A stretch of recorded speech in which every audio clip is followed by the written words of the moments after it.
Living off-grid. Have you or are you considering moving off-grid, but you have questions, and aren't really sure what it is, or if it's even right for you? I welcome you to read our brief introduction to off-grid living to help you decide whether this is the right step for you. What does it mean to be living off-grid? Most people have heard the term grid before in reference to electricity. The electric grid connects most houses and businesses and provides them with electricity. A water and a gas grid also exist. If you choose to live off-grid, it means you are choosing to live a life without the utilities that many of us take for granted. Off-grid homesteaders usually have their own well rather than having water provided by the city. Wind and solar energy are the two main sources that they depend on for electricity. Those living off-grid prefer self-sustainability, which means they give up the convenience that living on the grid can provide. So why do people prefer to live off-grid?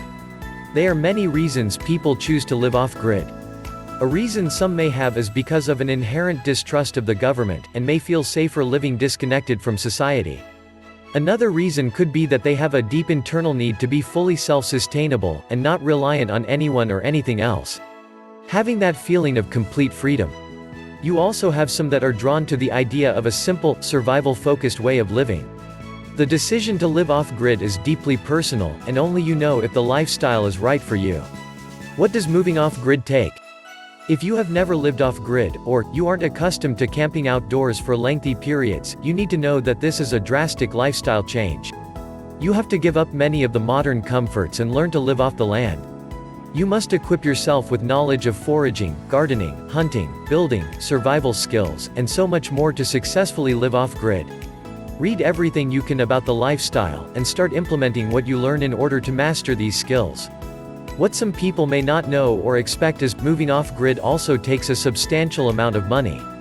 You'll need land, a cabin, food and supplies, and whatever else your family requires to survive.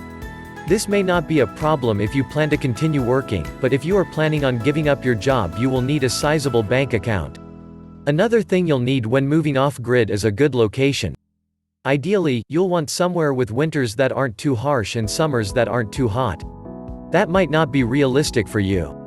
However, if you need to stay close to your current location and the conditions aren't ideal, look into how to prepare for them.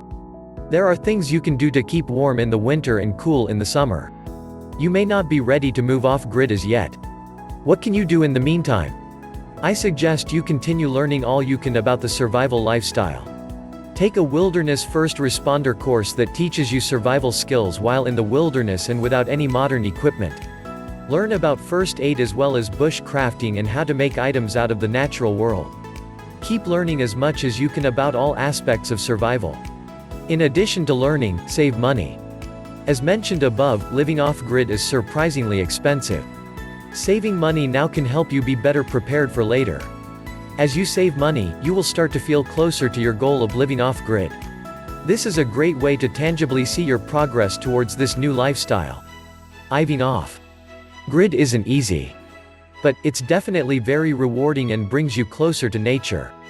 If you've decided that you want to work towards living a sustainable lifestyle off-grid, start taking the steps today to get yourself there.